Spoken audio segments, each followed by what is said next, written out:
Hello dear students, welcome to my classroom. Let's discuss science worksheet number 11 जो आपको आज submit करनी है।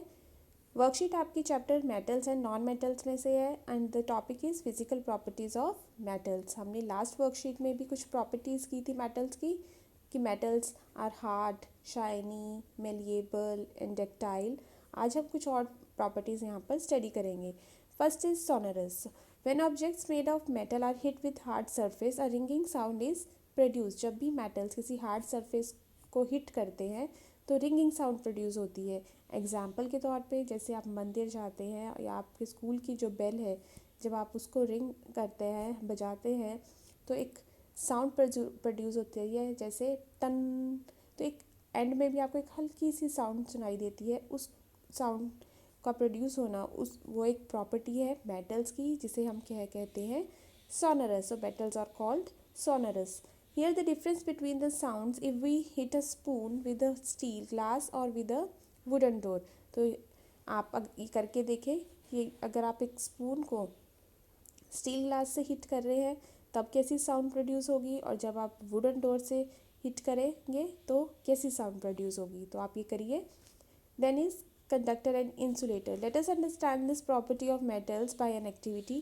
Make a circuit by connecting the battery, bulb and a wire as shown in the diagram. तो आपने यहाँ पर एक सर्किट बनाना है जिसमें बल्ब है, सेल है और यहाँ पर एक वायर लगी हुई है, इन सबको कनेक्ट कर रही है। अब क्या करना है हमने कि अब हमें टेस्ट करना है एक मटेरियल जो हमारे पास यहाँ पे दिया गया है। हम उसको कैसे टेस्ट करेंगे? वायर के दो एंड्स के बीच में उसको जब हम लगाएंगे तो अगर तो बल्ब ग्लो कर रहा है, इसका मतलब जो सब्सटेंस हमने यहाँ पे लगाया है वो गुड कंडक्टर ऑफ इलेक्ट्रिसिटी है।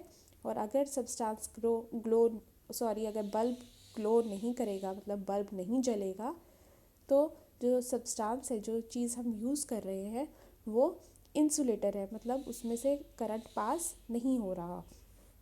फर्स्ट आपको यहाँ पे आयरन नेल दिया है, तो अगर हम आयरन नेल को यहाँ पे प्लेस करेंगे इस जगह पे, तो क्या बल्ब ग्लो करेगा? यस, राइट, करेगा। बिकॉज आयरन क्या है? मेटल है और एक गुड कंडक्टर ऑफ इलेक्ट्रिसिटी है। देन कोल, अगर आप यहाँ पे आयरन की जगह कोयले का यूज़ करेंगे तो क्या इलेक्ट्रिक करंट पास करेगा? आप करके देखिए, तो आप देखेंगे कि बल्ब ग्लो नहीं करेगा। Third is aluminium. अगर यहाँ पे आप एल्यूमिनियम फॉयल लगा देते हैं तो भी बल्ब ग्लो करेगा, बल्ब जो है वो जल जाएगा। तो यहाँ पर हम लिखेंगे yes, it lights up. Than copper wire, अगर हम यहाँ पे कॉपर वायर का यूज़ करते हैं तब भी बल्ब ग्लो करेगा। तो जब आप देखेंगे कि आयरन नेल, एल्यूमिनियम वायर और कॉपर वायर के टाइम पर जो बल्ब है वो ग्लो कर रहा है, बट कोल के टाइम पे बल्ब ग्लो नहीं कर रहा। तो जिन चीज़ों के टाइम पे बल्ब ग्लो कर रहा है उन्हें हम कहेंगे conductors. So the material that is placed between the 2 points in the circuit causes the bulb to glow. These are called conductors. Material through which electric current can pass through are known as conductors of electricity. तो जिन materials के through electric current pass हो सकता है उन्हें हम कहते हैं conductor of electricity. And those through which electric current can not pass through are known as insulator. और जिनके थ्रू करंट पास नहीं हो सकता, जैसे रबड़ है, ग्लास है, इनके थ्रू करंट पास नहीं हो सकता, इन्हें हम कहेंगे insulators. So metals are good conductor of electricity whereas non-metals are poor conductor of electricity. But graphite being a non-metal can conduct electricity. But graphite एक ऐसा non-metal है जिसमें से electricity conduct हो सकती है, इसलिए आपको ये point भी याद रखना है. Then is heat conductivity. Pinky's mother was making pudding in the pan when the doorbell rang. She left the spoon in the pan and went to open the door. When she came back, she immediately touched the spoon and screamed. तो pinkies mother जब गरम spoon को touch कर लेती हैं तो वो चिल्लाती हैं. On heating one end of the metal the heat moves from the hot end to the cold end due to which the whole metal becomes hot. ऐसा क्यों हुआ? क्योंकि जब जो पैन था, उन्होंने पैन को गैस पे रखा हुआ था और उसके अंदर स्पून था. अब जब हीट जो थी यहाँ पे गर्म होकर पूरी कहाँ पहुँच गई, उसके एंड तक पहुँच गई, जिसके कारण जब उन्होंने यहाँ से टच किया तो उनका हाथ जल गया। So material through which heat can transfer from hot region to colder region are known as conductor of heat. तो जिन मटेरियल के थ्रू जो हीट है वो ट्रांसफ़र हो जाती है उन्हें हम क्या कहेंगे, good conductor of heat. So metals are good conductor of heat and non metals are poor conductor और इंसुलेटर ऑफ हीट।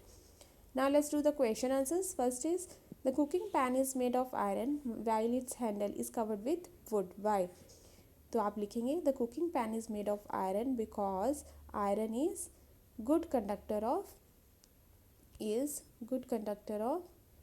heat। ठीक है, iron good conductor of heat है, इसीलिए उससे तो हम पैन बनाएंगे, क्योंकि अगर गुड कंडक्टर होगा तभी हमारा जो खाना है वो पकेगा। बट उसका जो हैंडल है वो किससे कवर होता है, वुड से। क्यों? Because would is bad conductor of, would is insulator, आप लिख लेंगे वुड इज़ इंसुलेटर। सो अगर वो वुड से कवर्ड है तो इंसुलेटर बन गया, एंड इट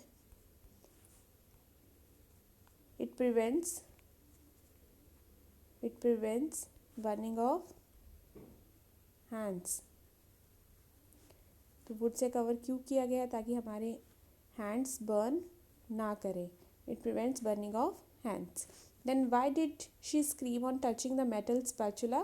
क्यों वो चिल्लाई थी स्पैचुला को टच करने के बाद? Because on heating one end of the metal the heat moves from the hot end to the cold due to which the whole metal becomes hot. तो सारा जो मेटल स्पैचुला था वो हॉट हो गया था, गर्म हो गया था, जिस वजह से उनका हाथ जल गया। So what are conductors of heat and electricity? What are the conductors of heat and electricity? So metals are the conductors of heat and electricity. So material through which electric current can pass through are known as conductor of electricity, and और जिसके through metals through which heat can transfer from hot region to colder region are known as conductor of heat. तो आप दोनों में example देंगे metals की, for example iron, aluminium, ये आप यहाँ पे एग्जाम्पल दे सकते हैं, right. Next is mark true, right any 3 uses of metals. तो मेटल्स कहाँ कहाँ यूज़ हो रहे हैं? First is in making utensils, बर्तन बनाने में यूज़ होते हैं। Second, in making jewellery,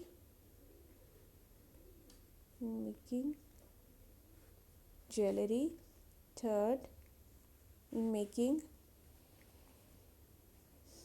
various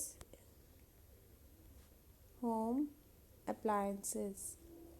बहुत सारे जो होम अप्लायंसेस हैं उनके अंदर मेटल्स यूज़ होते हैं, राइट। सो आप ये तीनों यहाँ पर लिख सकते हैं। नेक्स्ट इज, यहाँ पे आप मार्क करना है कि कौन कौन सी प्रॉपर्टी, मार्क ट्रू और false based on the properties of the given material in the table and indicate whether the substance is metal और non metal. So iron shiny है, ट्रू, मेलेबल है, डक्टाइल है, सोनरस है, conductor of heat है, conductor of electricity है, so it is a metal. तो इस तरह से आप सारे करेंगे। कॉपर भी सेम आयरन जैसे ही है। कोल इज़ डिफरेंट, कोल जो है वो ना ही शाइनी है, ना ही मेलिएबल है, ना ही हम उसकी वायर बना सकते हैं, ना ही वो सोनरस है, ना ही वो हीट उसमें से पास हो सकती है, ना ही इलेक्ट्रिसिटी उसमें से पास हो सकती है। So it is a non metal. Same coal की तरह ही कार्बन रोड है। और लास्ट है एल्यूमिनियम के जो है वो शाइनी है, मेलिएबल है, डक्टाइल है, सोनरस है, द कंडक्टर ऑफ हीट है, कंडक्टर ऑफ इलेक्ट्रिसिटी है, and it is a metal. So this is all about your worksheet. I hope आपको ये वर्कशीट अच्छे से समझ आई होगी। So please like, share and subscribe the channel. Thank you.